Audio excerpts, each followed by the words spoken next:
Merci beaucoup, merci la PHG pour cet accueil formidable. Alors, pour commencer, je vais intervenir pour vous présenter l'association Oliron la Caraïbe. Alors, pour commencer, déjà, une question de sémantique. Oliron la Caraïbe en créole martiniquais, cela signifie autour de la Caraïbe. Et donc, c'est un projet qui a réuni des professeurs d'histoire et ou de géographie, donc de Martinique au départ, et aujourd'hui, nous avons aussi des collègues de la Guadeloupe qui nous ont rejoints. Un projet qui est devenu et qui a donné naissance à une association qui a été créée en septembre 2019, donc une toute jeune association. Et donc, nous avons d'ailleurs parmi nous des membres fondateurs de l'association, dont certains sont au bureau de cette association. Alors, pour quelles raisons fonder Oliron la Caraïbe? C'est que nous sommes partis d'un constat qui était celui d'une importante demande sociale en Martinique, mais dans les Antilles françaises en général, pour une meilleure connaissance des territoires, aussi bien en histoire qu'en géographie. Ensuite, on constate également d'un contexte compliqué avec l'émergence sur les réseaux sociaux de personnes, de chaînes, de contenus qui ne sont pas très en lien avec la recherche, voire pas du tout pour certains, mensongers, parfois, comment dirais-je, dangereux. Et donc, dans ce contexte-là, nous avons créé une association, mais il ne s'agit pas d'une association de professeurs d'histoire géo pour des professeurs d'histoire géo, mais bien une association qui permet de rassembler des personnes de tous bords. Nous avons des membres de tous corps de métier, proches ou pas de l'enseignement, qui adhèrent simplement pour nous aider à produire et à financer la mise en ligne et la promotion de nos contenus. Donc, il s'agit pour nous de faire connaître les avancées de la recherche en histoire géo, de créer un outil fiable pour les enseignants, de vulgariser l'histoire et la géographie de la Martinique et de la Caraïbe grâce à la digitalisation. Et donc, je vais vous en parler. On produit des capsules vidéo et des podcasts notamment. Donc, il s'agit aussi d'aborder des contenus qui sont méconnus du grand public et d'aborder notamment des questions aussi bien liées à l'histoire, mais aussi des contenus liés au changement climatique, à la connaissance générale de la géographie de la Caraïbe et vulgariser d'une manière générale tout ce qui est en lien avec l'histoire coloniale, postcoloniale, la question des métropoles à l'échelle de la Caraïbe. Donc, j'insiste sur le fait qu'il s'agit d'une association avec à son cœur un comité éditorial. Euh, Personne ne peut produire seul dans ce contexte-là. C'est très difficile. On touche des domaines qui sont variés, des thématiques qui sont variées. Et donc, naturellement, on a formé une équipe de personnes qui produisent en fonction de leurs compétences, de leurs connaissances, de leur centre d'intérêt et qui sont là bénévolement sur leur temps libre et voilà, qui donnent beaucoup. Donc, j'affiche leur nom parce que pour moi, c'est important et insister sur le fait que nous ne sommes pas que deux dans l'association. Alors, qu'est-ce que nous avons produit? Eh bien, en priorité, Oliron la Caraïbe, c'est aujourd'hui un site Internet, une plateforme numérique qui est alimentée très régulièrement, vous avez pu le constater, avec un axe à la fois centré sur l'histoire et la connaissance du territoire, avec des contenus à écouter, à regarder, à lire, parce que finalement, chacun utilise la plateforme en fonction de ses goûts. Il y a des personnes qui préfèrent écouter uniquement et qui sont particulièrement intéressées par les podcasts. Et justement, donc, nous produisons des podcasts qui sont sur les plateformes de diffusion aussi bien en histoire, en géographie qu'en sciences politiques et sociales. On n'est pas fermé du tout. C'est en fonction de ce qui paraît, ce qui nous paraît important, ce qui est actuel également. Et donc, nous avons pu aborder des thématiques très variées, comme la question de l'écologie décoloniale, la question, bien sûr, de l'esclavage et de la traite, qui sont des questions récurrentes et qui sont incontournables, mais renouvelées, les enjeux des transports dans les Antilles, les migrations, encore la départementalisation. Donc, en fait, l'idée du podcast, c'est bien d'éviter un spécialiste, un chercheur, un étudiant dans un domaine varié et de discuter de ses méthodes, mais aussi de ce qui lui a donné envie de s'engager dans cette voie, puisque nous savons que nous sommes aussi des disciplines qui traversent une crise du recrutement. C'est assez difficile de donner envie de s'engager dans ce terrain de la recherche et c'est particulièrement vrai dans l'espace caraïbe où nous manquons cruellement de chercheurs et de production. Alors, à regarder des vidéos et des capsules vidéo, donc on est parti, en fait, certains d'entre nous dans le groupe faisaient déjà des capsules vidéo pour leurs élèves et donc nous avons choisi de nous mettre à produire sur la Caraïbe parce que il y a un déficit de ressources, de production et puis un déficit de contenu facilement utilisable en classe mais aussi ouvert à tous. Parce que j'insiste sur l'idée qu'il s'agit avant tout de vulgarisation et de permettre à monsieur, madame, tout le monde d'avoir des contenus divers et variés, aussi bien en géographie, sur la Caraïbe, son identité, les statuts des pays territoires ultramarins, qu'en histoire, sur des périodes larges et pas que sur la question de l'esclavage, qui est importante. Mais on a aussi travaillé sur la période précoloniale, parce qu'il y a une histoire avant la colonisation française, et sur le XXe siècle, qui est aussi un siècle à creuser, à mettre en avant.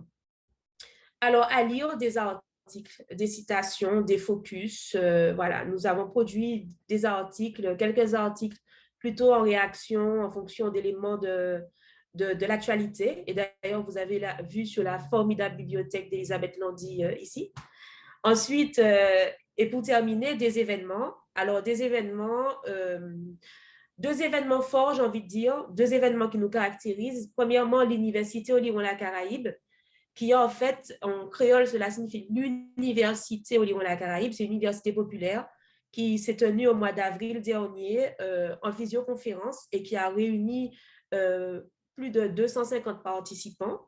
Et donc là, l'idée était vraiment d'aborder des thématiques variées en Caraïbes, mais aussi concernant le continent africain.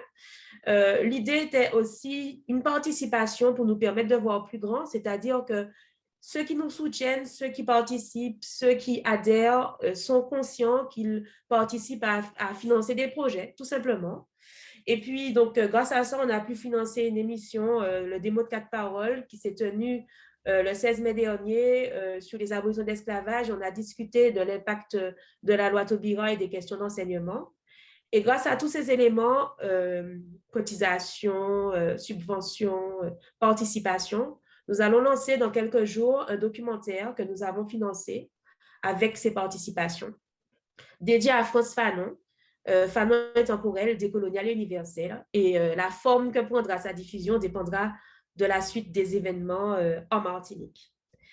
Voilà, pour conclure cette présentation de l'association, je ne peux que vous encourager à vous abonner sur nos réseaux sociaux divers et variés et de nous aider à gagner en visibilité. Chaque partage est important, chaque j'aime et chaque commentaire également. Je m'arrête ici et je laisse la parole à Elisabeth et je vous retrouve tout à l'heure. Merci beaucoup.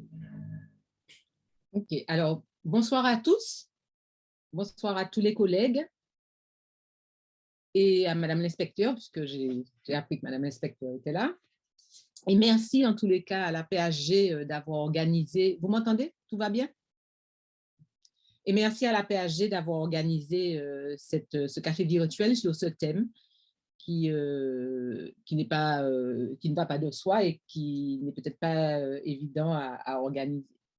Alors, je vais essayer de vous parler rapidement pour ce qui concerne l'histoire, avec un petit PowerPoint. Je n'ai pas un PowerPoint aussi développé que celui d'Elsa, vous verrez, mais je voudrais plutôt vous sensibiliser à quelques idées importantes et nous aurons l'occasion d'en discuter après.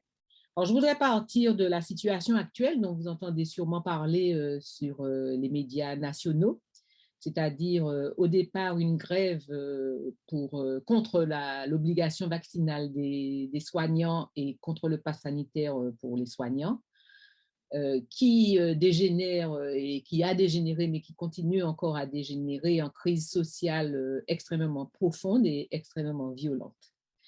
Et j'ai le sentiment, moi, en tous les cas, que cette situation que nous vivons, elle est d'une part, par les contacts que j'ai eus avec des amis de la métropole, une incompréhension de la métropole sur cette histoire de refus de la vaccination et qui m'oppose un discours de raison que je comprends, que j'entends d'ailleurs. Moi-même, je suis vaccinée et je suis pour la vaccination.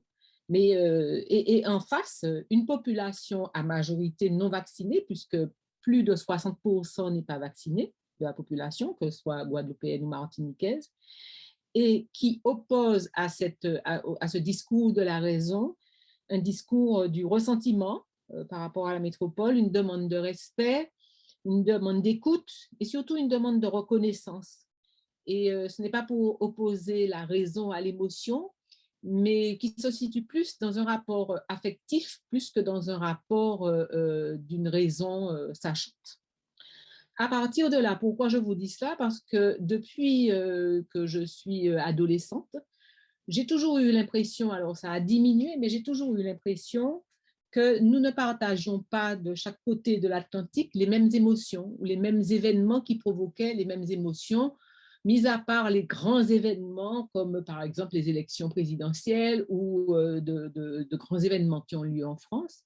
Souvent, nous avons nos propres événements de joie ou de peine qui ne sont pas partagés au niveau national, sauf les cas de catastrophes naturelles ou les cas de grève.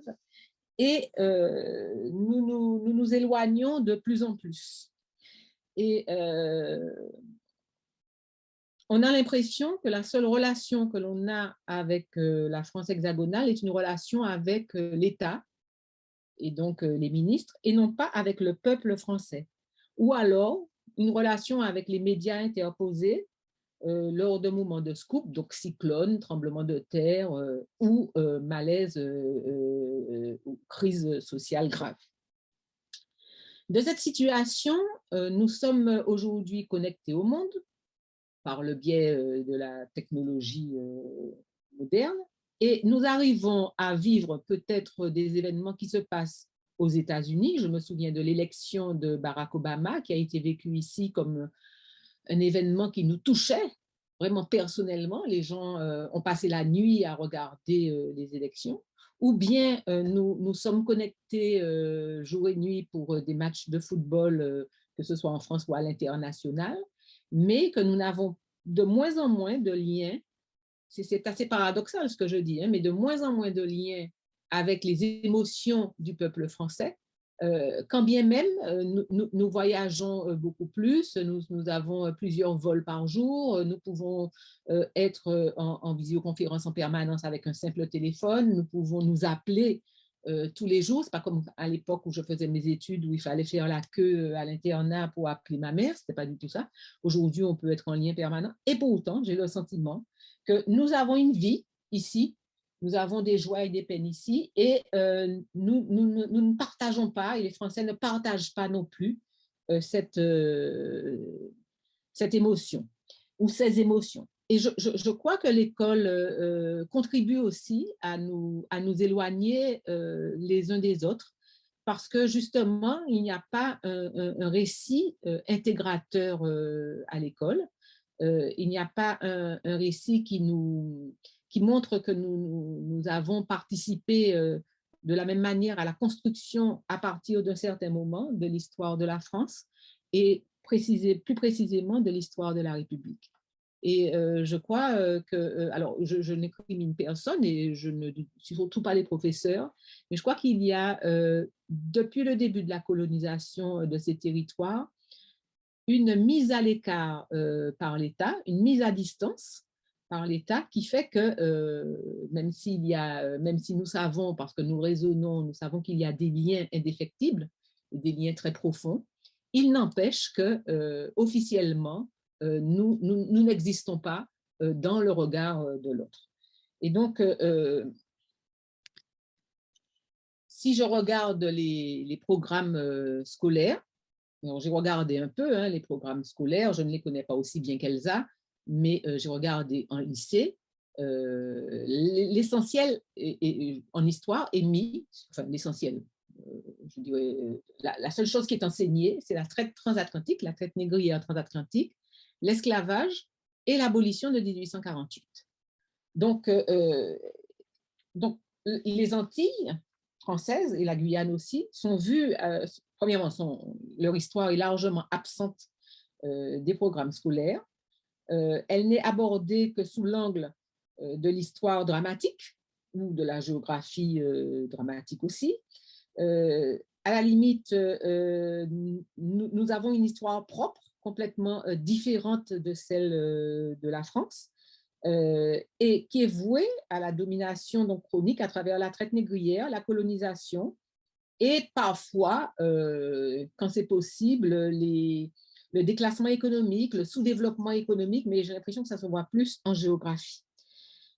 Avec un traitement essentiellement mémoriel et historique, qui est fondé donc sur un triptyque négatif, Donc, esclavage, colonisation, sous-développement, et qui est, à mon avis, représentatif des représentations tenaces dans notre société. Alors, bien entendu, ce sont trois fléaux qui pèsent sur l'État contemporain, mais on ne peut pas dire que l'histoire des Antilles et de la Guyane se résume à ces trois temps. Je vous ai proposé, donc nous sommes français officiellement depuis 1635, mais depuis 1635, nous avons connu plusieurs cycles historiques et qui ne s'inscrivent pas seulement dans une relation exclusive avec la métropole, mais qui s'inscrivent dans un contexte américain, avec des relations avec le continent américain, enfin les autres îles de la Caraïbe, mais aussi le continent sud-américain et le continent nord-américain, et plus particulièrement, plus globalement, avec un contexte atlantique, notamment au XVIIIe siècle, qui a créé une communauté autour, une communauté à la fois de culture, on le verra, et une communauté d'événements autour de l'Atlantique entre les trois continents, Europe, Afrique et Amérique. Donc, ça fait à peu près 4 siècles, elle est divisée, à mon avis, en 3 parties.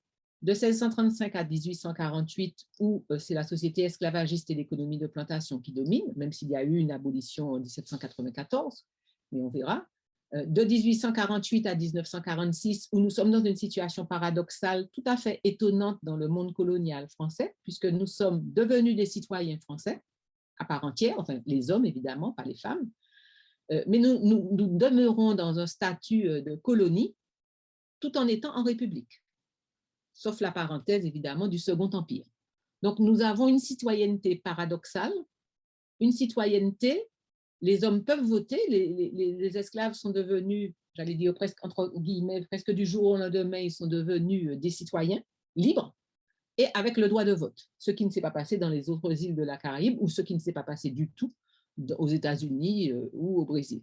Et nous sommes en république, donc, mais en même temps, nous sommes en colonie. Donc, nous avons là une aporie, une difficulté qui est très intéressante à étudier, notamment de voir comment les Antillais ont essayé de contourner cette difficulté et ont réclamé à corps et à cri à sortir de l'arbitraire colonial pour entrer dans le droit commun de la République. Et je crois qu'à ce niveau-là, les Antillais ont participé à la construction de la République. Et puis une troisième partie, de 1946 à nos jours, alors peut-être qu'on peut trouver, on pourrait s'arrêter peut-être aux années 2000 avec la mondialisation, mais grosso modo, de 1946 à nos jours, ce qu'on appelle la post-colonialité, qui est travaillée par beaucoup de revendications mémorielles et un ressentiment qui est extrêmement fort, qui débouche parfois sur des fièvres de violence et d'insurrection. Alors, je voulais, à travers 3 exemples, vous montrer comment nous avons participé à l'histoire de la République.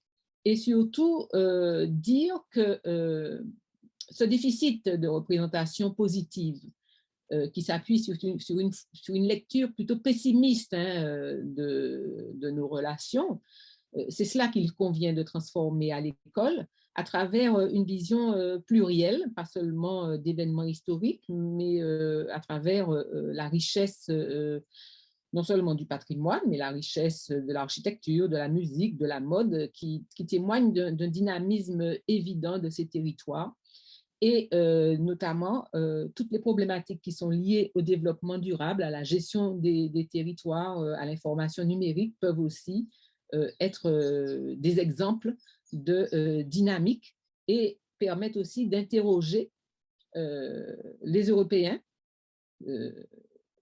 pour essayer de comprendre leur propre société.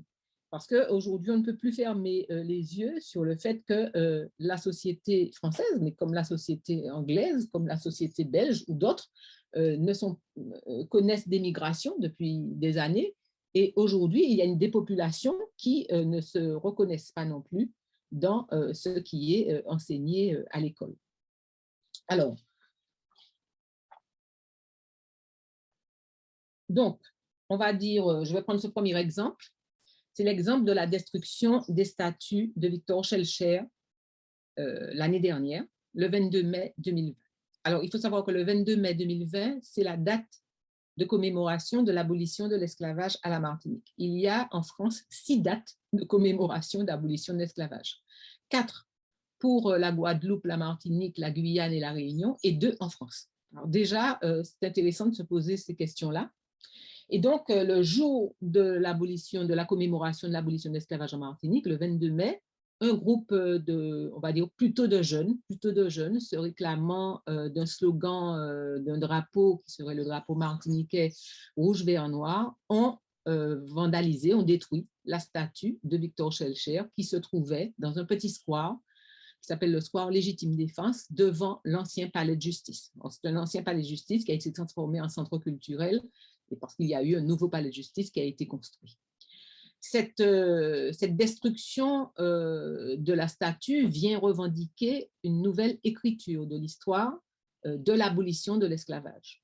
Dans les manuels scolaires français, je ne parle pas des manuels, enfin, de ce que nous faisons nous ici, hein, mais dans les manuels scolaires français, l'essentiel de l'abolition est vu à travers le prisme de la République généreuse de février 48 qui abolit l'esclavage et ne met pas en valeur la lutte des esclaves sur place qui ont permis au processus d'aboutir, avec évidemment l'intervention de Schœlcher, mais ne mettent pas en valeur les différents acteurs. Et donc, quand ils détruisent cette statue, ils détruisent une statue extrêmement symbolique qui est située dans le centre-ville, qui avait été une statue voulue par les Martiniquais pour rendre hommage à Victor Schœlcher, parce que Victor Schœlcher était un grand républicain qui leur permettait de se défendre contre la plantocratie blanche du 19e siècle, qui voulait en gros, qui ne voulait pas un changement, même si elle ne pouvait pas s'opposer à l'abolition de l'esclavage, mais elle voulait maintenir la même structure socio-économique dans l'île. Et donc, cette destruction de statues a fait grand bruit, je crois, dans le monde entier. C'est, je crois, la première fois où une statue d'abolitionniste était mise à bas, était détruite, et elle permet de s'interroger sur le problème de l'enseignement de l'histoire, mais aussi de la mémoire qui est justement à dimension variable. Alors, je voulais mettre cette statue en liaison. Donc, la statue, elle représente Victor Schœlcher dans du marbre de Carrare, comme vous pouvez le voir, qui se penche vers un enfant. Cet enfant tient des chaînes brisées dans la main droite et lui envoie un baiser. Et cet enfant est en position de remerciement. Donc, cette statue qui a été une statue faite par la souscription de Martiniquais, hein. Ce n'est pas l'État qui l'a installée. Donc, il y a aussi des contresens chez nous, il ne faut pas non plus les ignorer. Cette statue symbolisait ce que nous devions à Schœlcher. Et d'ailleurs, que ce soit en Martinique ou en Guadeloupe, il y a beaucoup de noms de rues à Schœlcher, beaucoup de bibliothèques, il y a un musée en Guadeloupe, l'anniversaire de Schœlcher est férié en Guadeloupe, et donc chaque commune, chaque ville a une rue Schœlcher, et il y a même une ville de l'agglomération du centre qui porte le nom de Schœlcher, c'est dire comment pendant un siècle Schœlcher a été le symbole même de l'abolition, mais aussi de l'attachement à la République française et du combat mené contre les créoles, contre les blancs créoles qui, eux, avaient fait installer la statue de Joséphine. Et cette statue qui se trouvait devant le palais de justice n'avait jamais été déplacée par Aimé Césaire, le maire de la ville. En revanche, il avait fait faire une contre-statue dans un quartier populaire qui prend le contre-pied, qui est à l'opposé exact de ce que la statue de Schœlcher disait. C'est un bas-relief en fer forgé, donc tout s'oppose, le matériau, la posture, même la représentation, puisque d'un côté vous avez un homme, de l'autre côté vous avez une femme, d'un côté vous avez un homme qui se penche vers un enfant, de l'autre côté vous avez une femme combattante qui tient une arme à la main et qui va se battre pour conquérir la liberté, et elle tient un enfant blessé ou un enfant mort dans ses bras. Et donc, d'un côté, c'est la liberté qui est octroyée et de l'autre côté, c'est la liberté qui se conquiert et qui se conquiert par la violence. Et donc, ce bas-relief est aussi un lieu aujourd'hui d'inauguration de commémoration de l'abolition de l'esclavage. Donc, je voulais prendre cet exemple pour vous montrer qu'à travers l'abolition de l'esclavage, il y a énormément de choses à dire qui n'apparaissent pas du tout dans les manuels scolaires, qui n'apparaissent pas du tout non plus dans le programme officiel et qui auraient permis de s'interroger sur les processus qui conduisent à des événements irréversibles, qui font de ce jour un jour irréversible, un jour historique, une journée historique et une journée irréversible, et qui permettent de comprendre pourquoi dans les Antilles, on n'a pas choisi le décret du 27 avril 1848, mais la date du 22 mai 1848, et bien c'est tout simplement parce que d'un côté, il n'y a pas le peuple, le décret est signé certes par Victor Schœlcher, certes par un gouvernement qui est généreux, qui est républicain, mais de l'autre côté, il y a une insurrection populaire, et donc c'est le besoin de cette insurrection populaire, de ce peuple qui apparaît, qui fait émerger ce qu'est l'abolition de l'esclavage pour nous. Et je crois qu'au-delà de l'abolition de l'esclavage, en mettant en perspective cette histoire-là, elle permettrait à des élèves, comme on a l'habitude de dire ici, de France et de Navarre, de comprendre ce qu'est un événement historique, de comprendre comment la mémoire fonctionne, de comprendre comment, à travers les époques, on peut évoluer et comment des Martiniquais étaient profondément chelchériens jusqu'à 1970 à peu près. Et c'est à partir des années de 1970 qu'on commence à avoir une nouvelle lecture de l'histoire. Et ça permettrait de travailler sur cette complexité de l'écriture de l'histoire à travers un élément de l'histoire de l'abolition et non pas une présentation classique qui obstrue, qui empêche de voir comment se construisent, comment des événements peuvent arriver, dans quel contexte et comment la société peut être productrice de ce type à la fois de lecture et d'événements. Je vois que le temps passe tellement vite, c'est déjà 19 minutes. Alors, je voulais vous prendre un deuxième exemple, c'est l'exemple de la Révolution française, qui est un exemple extrêmement aussi intéressant.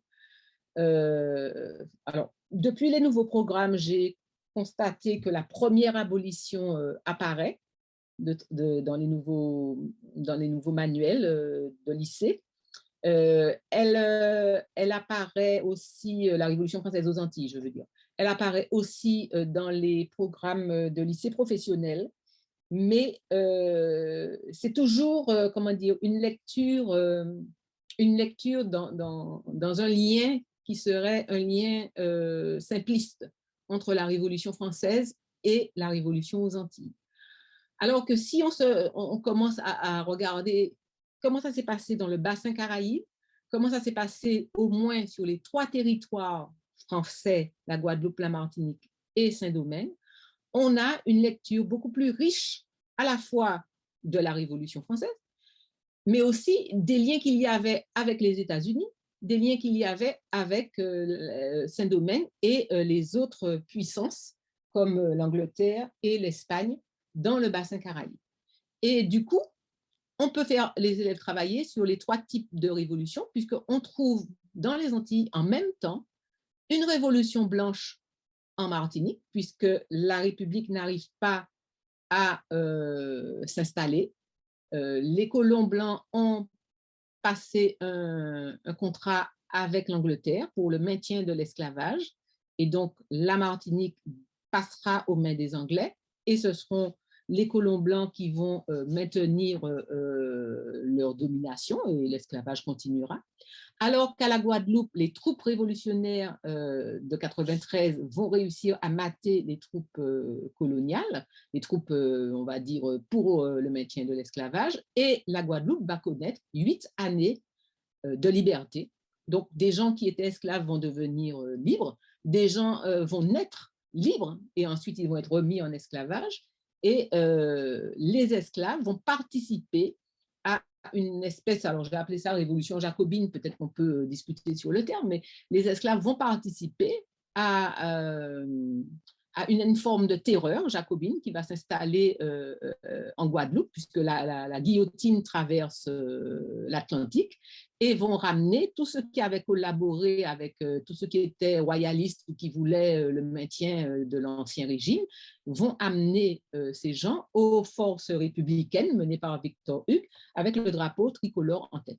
Et puis le cas de la Révolution de Saint-Domingue, qui est un cas très particulier, puisque c'est le premier lieu où, et là je cite notre collègue bien-aimé qui nous a quittés récemment, Marcel Dorigny, qui connaissait très bien cette affaire-là, c'est le premier territoire où les droits de l'homme sont pleinement appliqués, puisque c'est en 1793 que l'esclavage est aboli à Saint-Domingue, et l'esclavage aboli à Saint-Domingue sera confirmé par la Convention en février 1994.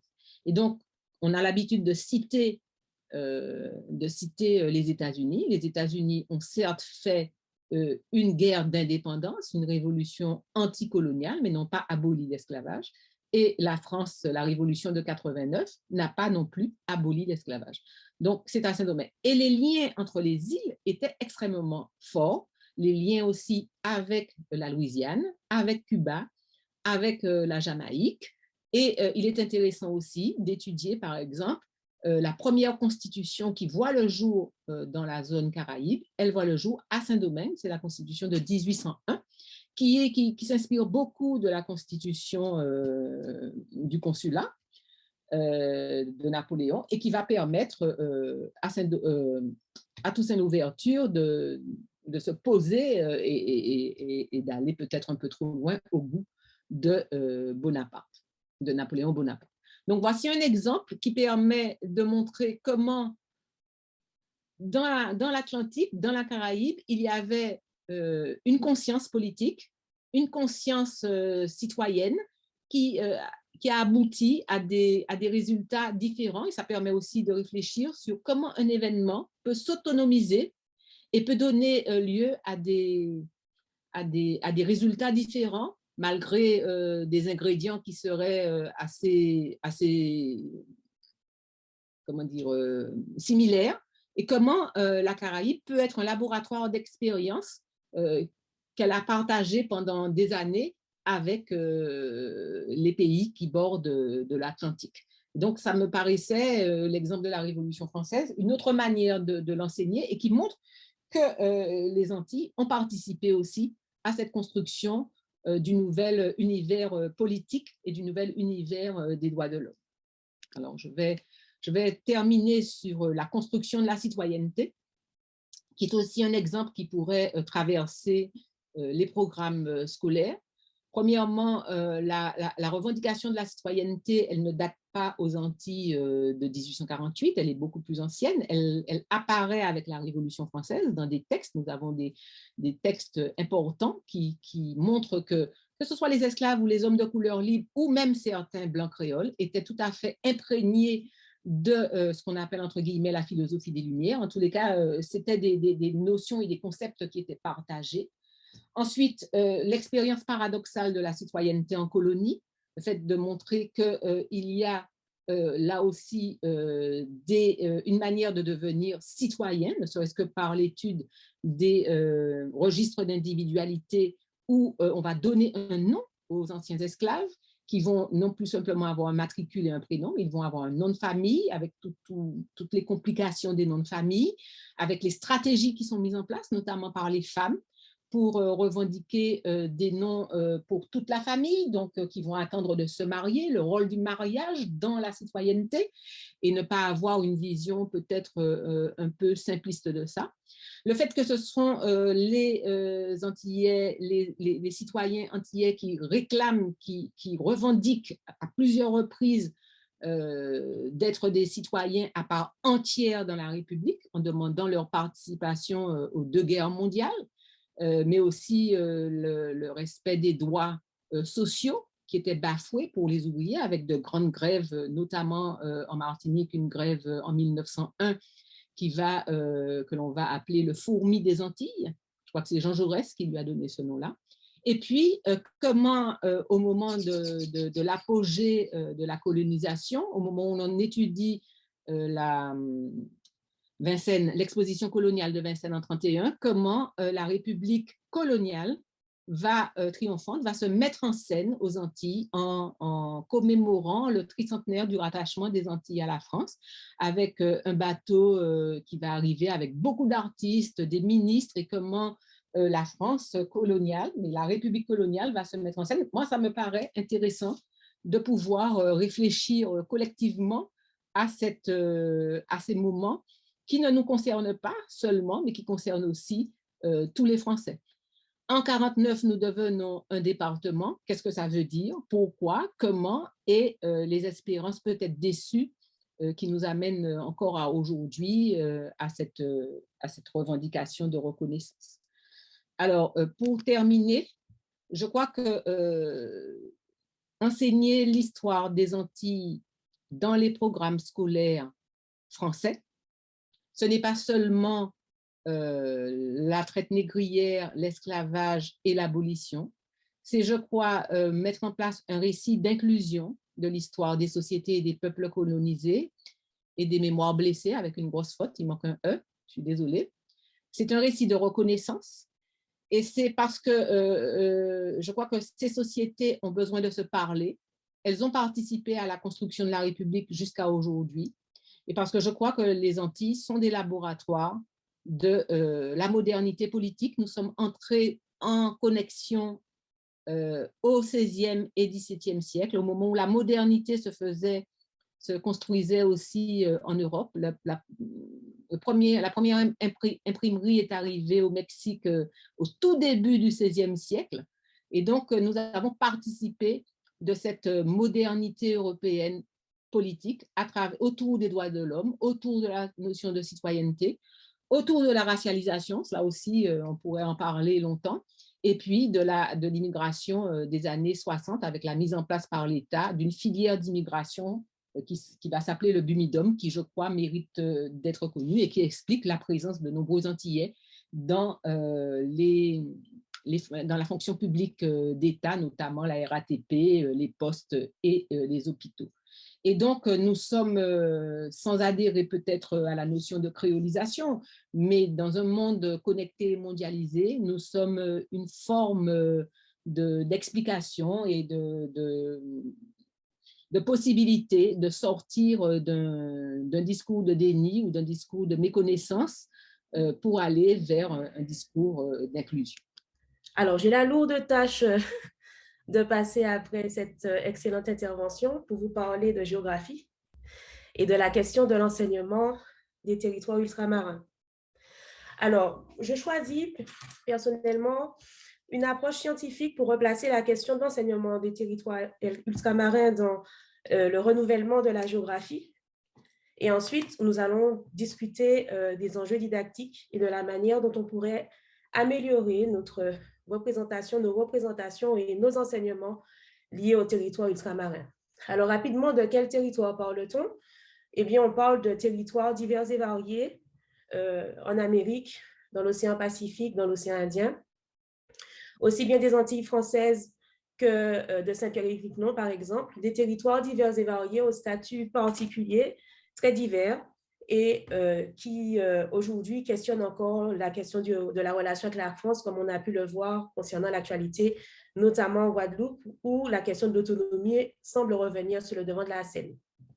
D'un point de vue de géographe, il est clair que la question des statuts est intéressante parce qu'elle permet de questionner la diversité des acteurs par rapport à la qualité, en tout cas, des projets qui sont menés à l'échelle locale. Au-delà de ça, pour ma part, j'aimerais vraiment insister sur l'idée que c'est une thématique qui est marquée par le renouvellement épistémologique de la géographie. Parce que finalement, c'est un enjeu qui est important à saisir pour enseigner cette question correctement, en particulier lorsque la majorité des professeurs d'histoire-géographie sont historiens de formation et vont devoir enseigner une question de géographie qui n'est pas si évidente, finalement, on va le voir.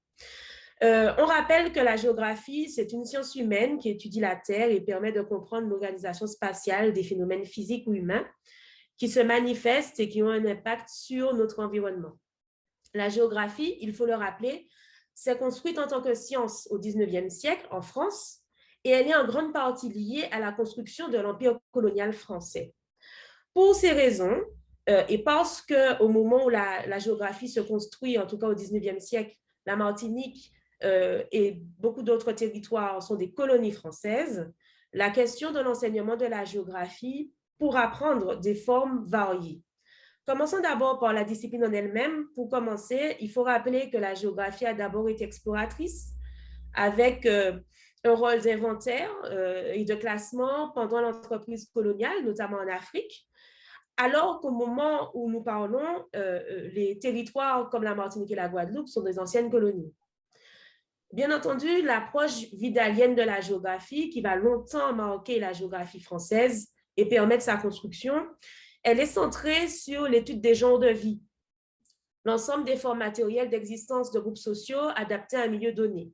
Le genre de vie répond à un thème fondamental d'activité, avec des genres de vie liés au pastoral ou au montagnard. Et donc, dans la notion de genre de vie, il y a l'idée que la nature propose, mais que l'homme dispose. L'homme peut s'adapter face à une nature qui est plus ou moins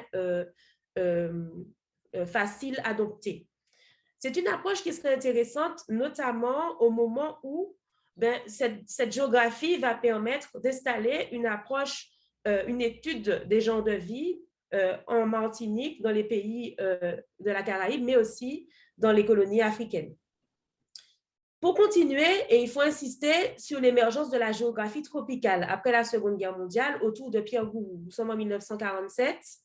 Et donc, c'est un temps de la géographie qui va durer, qui va marquer, dans lequel on va classer tous ces territoires, colonies et prochainement anciennes colonies. Et cette vision, elle est basée sur cette hiérarchisation des techniques pouvait difficilement se détacher d'une hiérarchie des civilisations. Je crois que mon Internet est instable. J'espère que vous m'entendez. Mais en tout cas, cette hiérarchie des techniques pouvait difficilement se rassembler, se détacher d'une hiérarchie des colonisations. Et elle a été très critiquée par Aimé Césaire dans son discours sur le colonialisme, qui parle d'un dilemme des pays tropicaux. Il faudrait que les pays tropicaux fassent le choix entre la stagnation économique et la sauvegarde des indigènes ou opter pour le développement économique provisoire et la régression des indigènes. Alors, je disais que cette période de la géographie tropicale, finalement, qui est très importante quand même, parce qu'elle a permis de lancer une recherche en géographie sur nos territoires, elle va aussi questionner sur la question du rapport entre colonisateurs et colonisés, entre métropole et colonie, et entre la question, enfin, le poids du climat et des conditions naturelles sur les activités et sur la question du développement. Parce que finalement, des concepts majeurs de la géographie, comme le concept de développement, ce sont des concepts qui restent marqués par une certaine vision du monde entre pays riches et pays pauvres, pays du Sud et pays du Nord, et donc au départ, en tout cas dans les années 40, entre pays développés et colonisés et colonies. Finalement, il faut insister sur l'importance de ce qu'on va appeler la nouvelle géographie, qui émerge dans les années 80 et qui va s'appuyer sur 3 piliers, la modélisation, la systémique et l'analyse spatiale. Et cette nouvelle géographie va également s'intéresser à un modèle, celui du modèle explicatif de l'île tropicale. Comment expliquer l'organisation des activités et l'insertion de ces îles tropicales dans un système mondialisé. On peut voir ici ce modèle avec une hiérarchie, enfin une organisation spatiale rythmée par la question de la côte sous le vent et de la côte au vent. En côte au vent, on va retrouver les principales zones d'agriculture, pardon. Et côte sous le vent, eh bien, la zone urbaine avec les infrastructures et notamment les aéroports. Cette question de l'île tropicale, finalement, s'accompagne et montre qu'en ce qui concerne les territoires ultramarins, les deux principaux axes de recherche, objets de connaissances qui seront mis en avant, ce sera premièrement la question de l'insularité, qui va beaucoup marquer les recherches en géographie, quitte à invisibiliser parfois les territoires qui ne sont pas des îles. Et deuxièmement, la question de la distance, qui est très importante, très marquante, qu'on retrouve beaucoup dans les manuels scolaires et qui permet de questionner la question de l'accessibilité et des liens avec la France hexagonale. Dans ce contexte-là, il faut quand même parler de l'émergence d'une géographie sociale et culturelle avec un certain nombre de notions fortes et l'importance majeure du concept de territoire, d'abord au singulier puis au pluriel. Et c'est ainsi qu'on observe un glissement vers cette expression de territoire ultramarin, avec bien entendu l'importance des représentations et de la manière dont on va habiter les territoires. Ainsi, on constate que parler de territoire ultramarin, c'est mettre en avant un renouvellement de la question et de l'intérêt de la géographie, des centres d'intérêt, en tout cas en termes de recherche de la géographie. Et il convient aussi de s'intéresser au deuxième mot, le mot ultramarin. Pourquoi ultramarin? Pourquoi ce mot qui aujourd'hui est de plus en plus utilisé? Je vais rappeler quand même que le terme outre-mer, ce n'est pas un terme nouveau et à l'origine, c'est un terme qui est utilisé pour parler de l'autre côté de la Méditerranée, à l'époque des croisades. Et au début de la colonisation, on utilise surtout le terme de colonie et pas du tout le terme d'outre-mer. Il faudra attendre finalement l'entre-deux-guerres, à partir du moment où les contestations de la colonisation vont émerger, pour voir le terme outre-mer remplacer le mot colonial. Et son emploi va s'accentuer avec les processus de décolonisation et de départementalisation. Alors bien sûr, en géographie, on est sensible et on observe alors ce glissement. Aujourd'hui, le terme outre-mer, il est constitutionnel. Il s'agit des territoires français qui ne sont pas en Europe. Et donc, peu à peu, le terme ultramarin, lui, qui est plus récent, qui est relatif à l'outre-mer, va s'employer comme nom commun, surtout au pluriel, pour montrer la question de la diversité des territoires.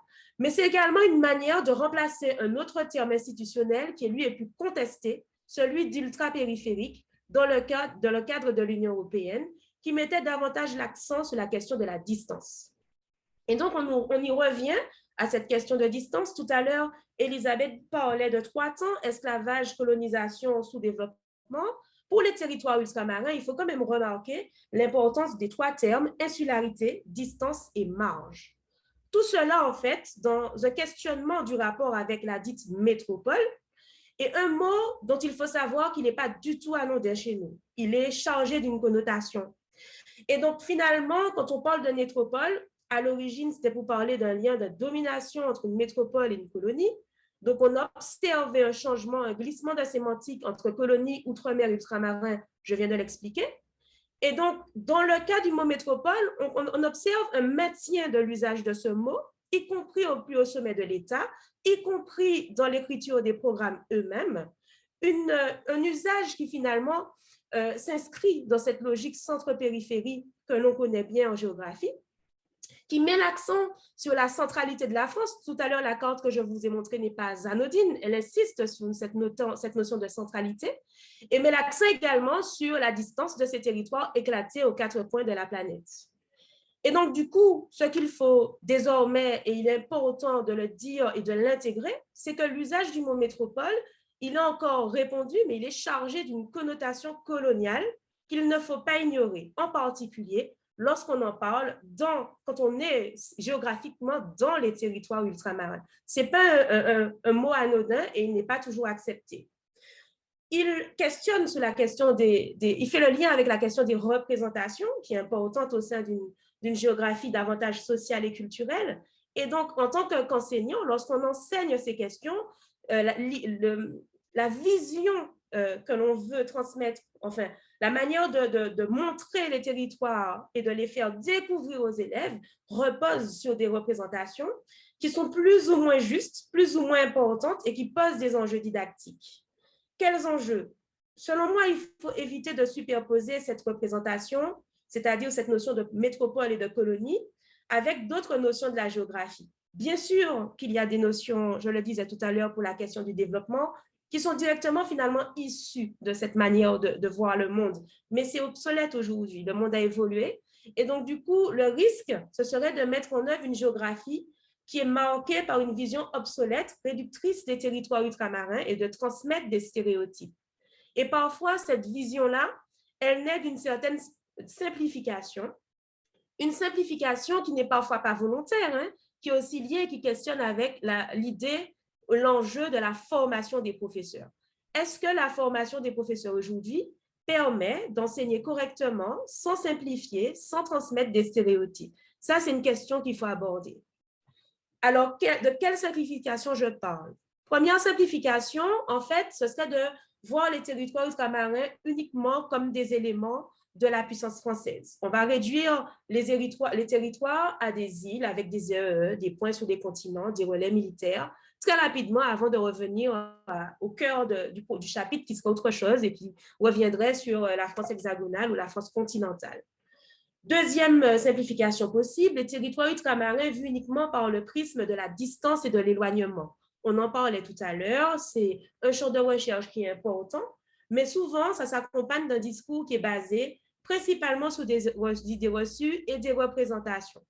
Il faut évoquer la distance avec les élèves, il faut que les élèves soient en capacité de situer correctement ces territoires et ne pas les mélanger. On a pu voir récemment une qui relatait la question sociale en Martinique, mais qui parle de la commune de Bema ou en Guadeloupe. Donc, en fait, on a parfois des confusions qui sont réelles et qui rendent nécessaire l'importance de la localisation, mais sans surévaluer, en disant, voilà, la distance, elle est ce qu'elle est. Il y a bien 7000 km entre la Martinique et la France hexagonale.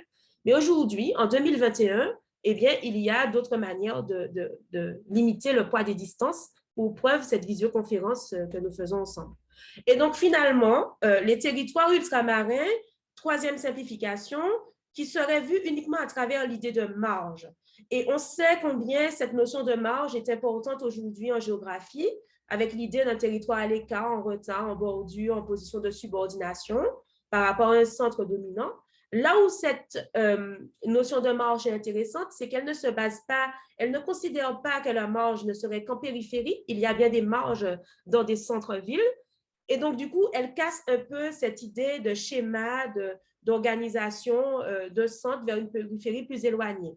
Et c'est ce qu'il faut faire comprendre aux élèves, de la même manière où il y a des territoires qui seraient en marge du territoire français, il y a aussi des marges en France hexagonale, et donc relativiser cette idée de distance et d'intégration. Alors, dans cette idée de marge, il y a aussi la question de la marge voulue, c'est-à-dire une marge qu'on aurait construite avec des représentations. Ne voir les territoires ultramarins qu'à travers l'exotisme, les plages de sable blanc et les cocotiers, alors qu'ils sont bien plus que cela. Et donc, finalement, il faut veiller à un usage scientifique de ces notions, les croiser, c'est très important, et les relativiser. Les voir individuellement, ça n'a pas vraiment de sens. Les croiser, c'est beaucoup plus utile. Et on va s'intéresser à ce que disent les programmes et à comment on peut essayer de réagir. Pour cette partie, je me base sur les travaux de Caroline Léninger-Frézal, qui est MCF-HDR à l'Université de Paris 7, qui a mené un travail intéressant sur la notion de marge dans les manuels scolaires. Et donc, quand on regarde les textes officiels, dans le programme de troisième, le thème 2, pourquoi et comment aménager les territoires, on voit ce sous-thème, les territoires ultramarins français, une problématique spécifique. Et Caroline Léger-Frézal a relevé tous les mots clés relatifs à la marge que l'on retrouve dans les accompagnements de programmes. Fragilité du milieu, et donc cela permet de questionner l'idée de risque et de développement durable, et l'insularité, en lien distance, discontinuité, fragilité économique et aménagement. Tout à l'heure, Elisabeth a insisté sur cette vision un peu négative du point de vue de l'histoire, mais qu'on retrouve finalement en géographie à travers le fait que finalement, le seul moment où la thématique du territoire ultramarin apparaît clairement dans les programmes de collège, eh bien, on a un prisme, celui de la marge, qui domine. Et donc, si les élèves n'étudient qu'à ce moment-là les territoires ultramarins, il faut s'interroger sur les représentations, cette manière de les percevoir que l'on va leur transmettre dès le collège. Donc, des mots, des termes de la marginalité sont très nombreux dans la géographie scolaire, a donc démontré Caroline Léger-Frézal. Alors, à partir de ce constat, je suis allée prendre une double page de manuel scolaire qui est librement accessible. Et donc, on voit que la notion de territoire ultramarin ici, en tout cas l'étude de cas qui est demandée, on peut la mener à travers la Réunion. On remarquera que souvent les manuels choisissent rarement la Martinique ou la Guadeloupe. Et donc, quand on observe cette double page, on parle des questions liées ici à la distance, aux contraintes, à la question de la concentration de la population, les ports et les activités, et pour terminer, la question du risque. Donc, on retrouve ici la marge à travers la distance, les contraintes, la dépendance, le risque volcanique. Quand on regarde la deuxième page, ici, on regarde le territoire. Cela dit, c'est le thème, c'est du chapitre, hein, il faut quand même le préciser, mais on voit l'aménagement comme un moyen de dépasser la marginalité. Quelles contraintes de ces aménagements a été dépassées? Question 6. Les acteurs avec un intérêt pour la géographie actorielle et l'écart avec la métropole, et on retrouve bien le terme de métropole dans les manuels, comme on retrouve le terme de métropole dans les documents d'accompagnement. Alors finalement, comment sortir de cela? Moi, ce que je vois, en tout cas comme bilan, c'est que premièrement, on a peu de thèmes dans la scolarité qui sont consacrés au collège, au territoire ultramarin. Finalement, il n'y a que celui-là.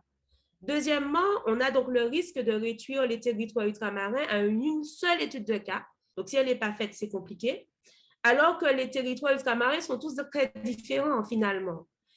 Et ensuite, troisième point, l'étude du territoire ultramarin se fait uniquement à travers le concept de marge, avec des idées, comment dirais-je, la mise en écart, ou en tout cas, à aucun moment on ne peut étudier, on ne peut voir, évoquer la question des atouts et des potentialités de ces territoires. Sauf si le professeur, bien entendu, accompagne. Pas interroger, on est dans un modèle qui est axé uniquement avec le lien avec la France. Enseigner ce cas pour ouvrir des horizons des élèves et permettre une vision élargie. Je pense aussi qu'il y a d'autres possibilités en intégrant les territoires ultramarins dans la mise en perspective dans les autres thèmes au programme. Vous savez que la démarche inductive est très importante au collège, un peu moins sur le lycée depuis la réforme. Et donc, finalement, lorsqu'une étude de cas est choisie par le professeur, rien n'empêche, au moment de la mise en perspective de cette ouverture à l'international, d'intégrer également dans le territoire français ces territoires ultramarins et de montrer qu'ils sont également touchés par ces enjeux qui apparaissent dans les programmes. Les territoires ultramarins sont des territoires qui peuvent permettre d'aborder d'autres questions du programme. On va le voir avec les programmes du lycée. On peut les intégrer aisément pour parler des littoraux, habiter les littoraux ou habiter les espaces de faible densité avec la Guyane, par exemple. Habiter les littoraux avec n'importe quel territoire ultramarin. Est-ce qu'on peut habiter les littoraux, un littoral finalement de Saint-Pierre-et-Miquelon comme un littoral de Martinique? Il y a des possibilités à partir du moment où on les intègre dans la mise en perspective après une étude de cas au collège. Et cela permettrait de sortir de la triptyque insularité, distance, marge, qui ne suffit pas pour comprendre ces territoires-là. Ce sont aussi des territoires de tourisme, des territoires qui ont un rôle à jouer dans la question de la maritimisation. Ce sont des territoires, des espaces productifs et les enjeux sont importants. Dans les programmes de lycée, eh bien, il faut saisir l'opportunité qui est donnée par les questions spécifiques sur la France, qui, il faut le signaler, font une place au territoire ultramarin systématiquement, quasiment, dès que le thème est possible. Ça, il faut quand même le saluer.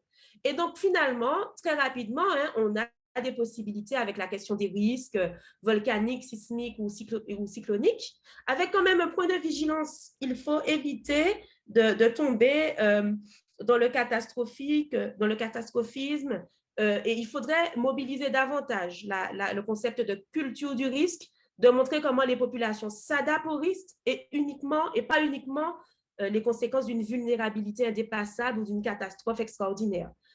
Ensuite, si je prends un autre exemple, lorsqu'on parle de la question du développement et notamment à travers le thème du vieillissement ou des difficultés, enfin des dynamismes démographiques, il serait intéressant de comparer un ou deux territoires ultramarins avec un territoire de la France hexagonale pour voir que les dynamiques ne sont pas les mêmes.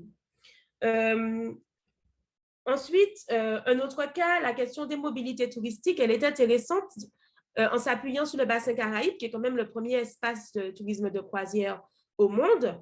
Et donc, finalement, cela permet de ne pas comment dirais-je, enfermer ces territoires dans une approche uniquement exotique, mais de voir que les enjeux du tourisme, ce sont des enjeux avant tout régionaux, avant d'être des enjeux entre la France et les Antilles françaises, ce sont des enjeux régionaux.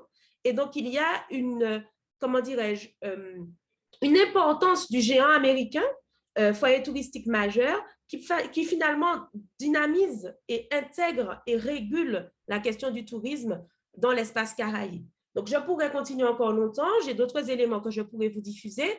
Mais par exemple, lorsqu'on aborde en première la question des espaces et des productions, des systèmes productifs, il est intéressant de montrer que la démarche de labellisation, la démarche qualité au sein des territoires ultramarins, avec la question, l'exemple du litchi de Réunion, de la banane de la Martinique, l'urom AOC, ce sont des éléments qui permettent de montrer que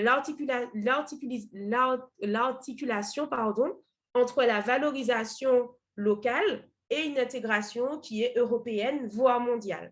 Et là, encore une fois, on casse une certaine représentation que l'on pourrait transmettre inconsciemment, basée uniquement sur des éléments de paysage et de climat.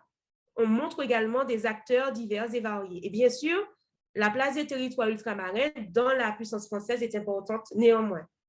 Donc, la mise en œuvre, elle est enrichie lorsqu'elle intègre la démarche inductive par l'étude de cas, bien sûr, c'est ce qui est demandé dans les textes, mais rien n'empêche, au moment de la mise en perspective, d'ouvrir sous d'autres exemples, de varier les territoires ultramarins pour permettre à un élève sur finalement toute son année, tout son cycle du collège ou du lycée, d'avoir vu à un moment donné des territoires différents et pas seulement le seul cas réunionnais en troisième.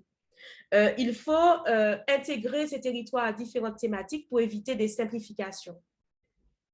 Ces enjeux-là sont importants parce que finalement, enseigner les territoires ultramarins, ça rentre dans des enjeux didactiques, mais également des enjeux sociétaux.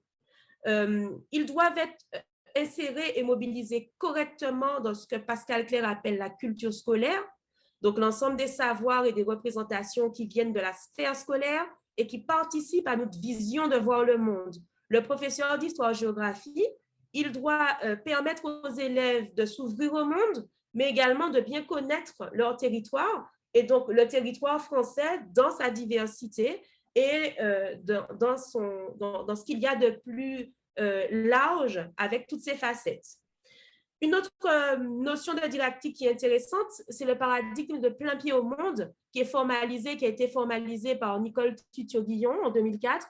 Tous les savoirs de nos disciplines sont pensés comme réalistes. Ils permettent d'avoir une vérité au monde. Et donc, qu'en est-il lorsque finalement on crée un biais en enseignant les territoires ultramarins qu'à travers des stéréotypes ou qu'à travers un seul exemple? C'est la mission du professeur d'histoire-géographie d'élargir cette vision du monde aux élèves, de leur permettre d'entrer dans le monde avec des savoirs qui sont transparents et qui mettent l'accent sur les réalités qui sont diverses finalement. Enfin, il faut signaler que certaines thématiques font question de questions socialement vives au sein de controverses. Et tout à l'heure, j'ai parlé de l'agriculture. Il faut quand même signaler la question de la chlordécone, qui est très importante, de la pollution à la chlordécone, qui est très importante chez nous, qui est aussi un des éléments déclencheurs de la crise sociale que nous connaissons. Et donc, finalement, ne pas hésiter à intégrer cette question-là quand on voit l'importance de l'agriculture et des systèmes de production en France. Il faut questionner aussi sur l'usage de certains produits, notamment de la chlordécone en Martinique, de manière prolongée, avec des conséquences sanitaires importantes. Je voudrais terminer en disant que finalement, on se rend compte qu'enseigner la géographie, enseigner les territoires ultramarins, c'est également participer à la construction d'un futur citoyen, au même titre que l'histoire et que l'EMC, l'éducation morale et civique. L'enseignement de ces territoires ultramarins doit permettre d'intégrer l'ensemble des territoires français et de montrer qu'ils sont importants en termes de diversité et en termes d'enjeux sociétaux. Merci de votre attention.